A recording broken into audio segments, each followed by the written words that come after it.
I'm looking at this mirror that I'm holding up, and I see that it says objects in mirror are closer than they appear. That might apply to the upcoming informative speech you have for summer online public speaking. I'm your instructor, Ron Ellison. I want to give you a little instruction here on creating your speech. So I've sent you this speech plan in a blank form, and it's going to benefit you best if you can print this out so that you can write on it. You might have to discard one copy, print out another, do some more writing, because the more preparing you do, the better your speech is going to be, and the more confident you're going to be while you're giving it. And the more successful it's going to be with your audience. So if you have your copy of this speech plan, you may be able to go ahead and start preparing it today. Let's look at this example. I've chosen for my example the topic of others liking me. This is probably not a speech that most people would feel that comfortable giving to an audience in the real world, so to speak. But it's a great practice topic because I think it's something that we all relate to. Sometimes we might convince ourselves that we really don't care if others like us. But people who study the matter really do seem to concur that we all need to be warmly accepted by other humans in order to thrive. So it's our instinct to want to be liked. Now, of course, there are people we would not want to associate with. Maybe this doesn't apply to them. Let's take this topic. Others liking me. First thing you're going to do is note on your outline, what is my rhetorical purpose? What is my general purpose? And that's going to be to inform, because this is an informative speech assignment. My specific purpose in this case, and I've already decided this, and this is part of the decision making that you'll do for your topic, to offer my audience, this class, 5 reasons I should be liked. And I've worked with those reasons, and I've refined them into a sentence that we will call our central idea. This central idea is also known as your thesis statement. It's one sentence that summarizes your whole speech. But it has parts, it has components, and those components we should be able to list as single words in a list, like I have here. I'm a good candidate for a friend because I'm laughable, intelligent, kind, extra attractive, and dutiful. I don't expect you to necessarily agree with these, especially not about me, but it's something that we would all like to be able to say about ourselves. 5 characteristics that make us a good candidate to be liked. Now, it's very important that we can structure our speech in a way that can be unfolded into main components, which we will refer to as main points. So each of our main points will be extracted directly from the central idea. And we'll take the very beginning of the sentence for each one and repeat it, but we'll only include individually the single words for each main point. For example, the first main point would be, I'm a good candidate for a friend because I'm laughable. That's the first main point you're going to begin to develop in the body of this speech. The second main point, stated the very same way. I'm a good candidate for a friend because I'm intelligent. Third main point, so forth, as we're forming this pattern here. Third main point would be, I'm a good candidate for a friend because I'm kind. And 2 more stated the very same way. What we have here in this next list that I refer to as a memory device. It helps me remember my main points because I'm using letters that spell a word, but are also the first letters of the words in our list. Laughable, L, I, intelligent, K, kind, and so forth. That means if I can remember the word liked and I can remember how to spell it, then presumably I could go in front of an audience and develop each one of these ideas because I have an outline prescribed in my head already, the word liked. And I can cover them in a systematic way. Now, we introduce a main point in the body, and then we develop it in the body. We don't just leave it to stand on its own. But first, let's see how we get these. We don't write an introduction yet because we haven't written the body that we're going to be introducing. Can't introduce something if you don't have it yet. So let's go back to main point 1. We place it in A in the body. I'm a great candidate for a friend because I'm laughable. And then we're going to choose supports for that. Supports are the things that make your points more understandable, more believable, more fun, showing evidence for them, including research, including stories, including inspiring language, include even poetry. Then once we have developed that up to possibly 3 times, I've given you space to put 3 supports in your speech. 1 support is enough for each main point if you wish. It depends on how you're going to distribute your emphasis. We're going to then use a transitional phrase or sentence that makes a transition between main point 1 and main point 2. Something like, now that we've seen the first reason you should like me, let's look at a second reason. Then we go to main point 2. Worded exactly the same way main point 1 was worded, changing only the key word from laughable to now intelligent. There is some repetition here, that's true, but a certain amount of repetition is effective in a good speech, because it conditions your audience to be able to follow you with some degree of predictability. How can I support the claim that I'm intelligent? Well, I might show you some IQ scores. I might brandish my credentials like a degree, or I might show you something that I've achieved academically. There's lots of ways we might create good support for that claim.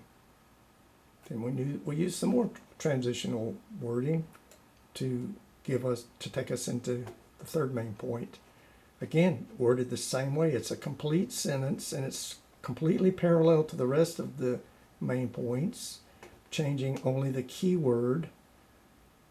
Here it's going to be kind. This is our third, L-I-K. This is the K word. I'm a great candidate for a friend because I'm kind. Support it then.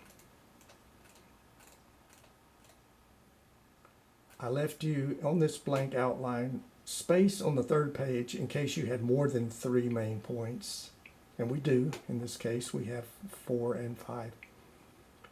I'm a great candidate because I'm extra attractive. Now, of course, I'm not totally serious when I make this claim, especially about myself, but we all should feel attractive when we can. And we should all be perfectly aware that we are very attractive to those who care about us, those who love us. And our friends probably think we are on some level. That's why we're going to be able to say here that I'm a great candidate for a friend because I'm extra attractive. And finally, our last main point, I'm a great candidate for a friend because I'm dutiful. That is a word. It's an adjective that describes someone who does their duty. Synonym for someone who's responsible. Now, when I mention adjective there, I want to point out to you that in our memory device, our list of keywords should all be the same part of speech.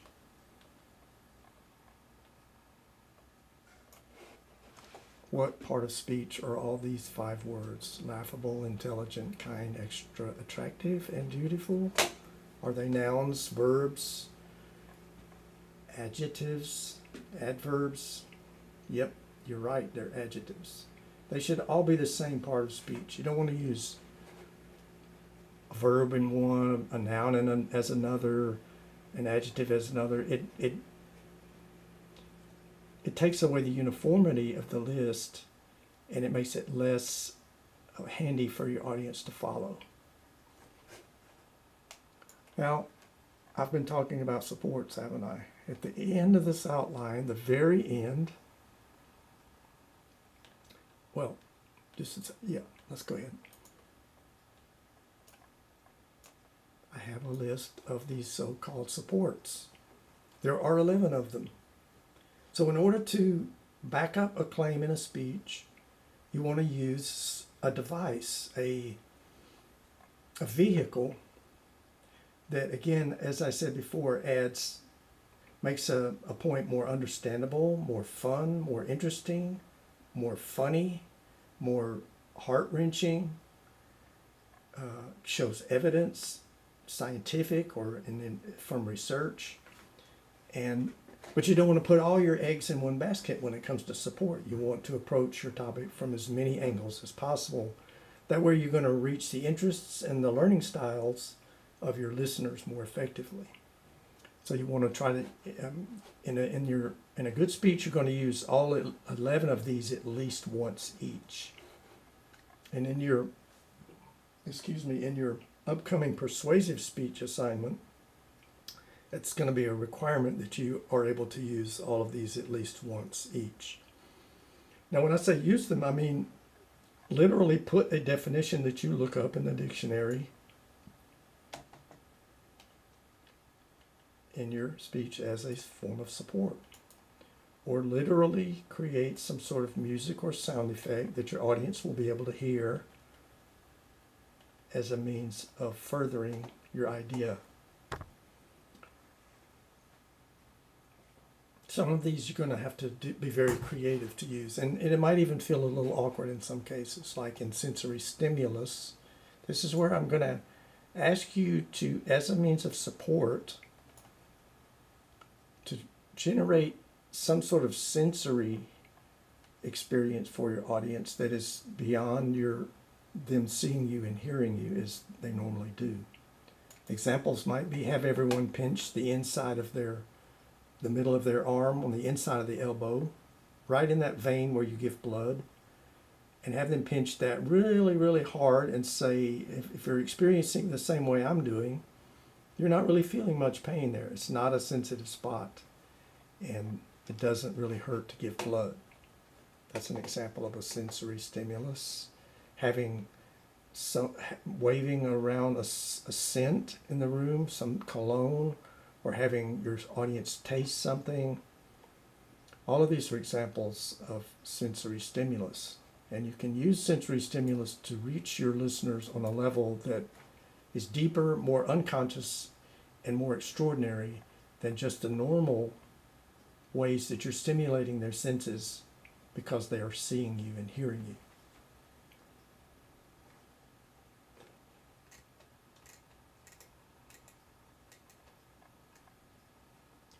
I didn't discuss the introduction with you yet, but let's go ahead and look at the conclusion. This speaker is going to say, I've given you some fun and lighthearted reasons to consider me as a possible friend, and I hope you share these qualities and many others. This is my way of addressing this requirement. Let the audience know I'm nearing the end of my speech. Just take one sentence here, or a couple. And then you're going to restate these 5 words in synonymous words. We've changed laughable to humor, intelligent to wit, kindness to goodness, extra attractive to beauty, and dutiful to responsibility. That way we've restated our central idea in one sentence again, but using different words for our keywords that represent our main points. Again, these are synonyms for the words we have in that acronym LIGHT. And then we end with something effective and interesting that sort of glows in the interest of our listeners. The same way we were challenged to begin the speech with something effective that catches the attention of our audience without doing the normal predictable things like, hello, my name is Ron. Today I want to talk to you about being liked. Instead, start off with an interesting quote or a line from your favorite song about loving and liking. You can come to the data of who you are a little bit later in the speech. And you want to let your audience start to try to figure out the topic before you literally tell them. Of course, when you reveal the purpose of your speech, you're simply telling them why you're talking about it and what you hope to achieve.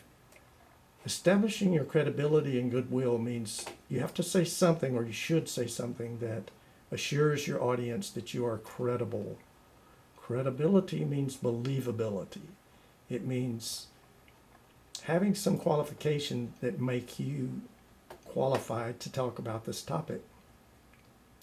Goodwill is a way of saying to them, I'm going to do this for a good motive. I'm not trying to sell you something that you don't need. I'm not trying to con you into something. I'm not trying to railroad you into being accused of something. So an example might be, let's say for this topic we're doing, being liked, I'm a psychology major, and I've studied and I have an intense interest in relationships among human beings.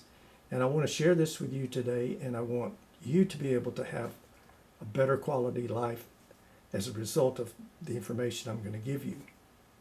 So that would be a good way to address this requirement, C in the introduction, for you to establish your credibility and your goodwill. Now, before we then move into the main body, the last thing we're going to say is we're going to introduce that central idea or thesis statement. Can you remember what it is without me going back to look at it for a moment? We know that it makes a central claim, and then it includes a list of 5 adjectives. Let's go back and review that. And here it is right here. I'm a good candidate for a friend because I'm laughable, intelligent, kind, extra attractive, and dutiful. Having delivered that sentence, I've launched my speech now from the introduction into the body. And I then proceed one at a time to deliver each of these main points. That's the first main point, as you know. And to develop them by offering supports that come from that list of 11 at the end of the speech. I hope this is going to help you get started. I'm going to offer you a couple more instructional videos. We're going to start presenting these informative speeches within the next 2 weeks. So get that brain and get that creativity flowing to choose a topic that you love, that you're excited about, that you love to share with others, and you're going to be able to do that with this assignment. It's going to be 15 points toward your final grade. All right, thanks.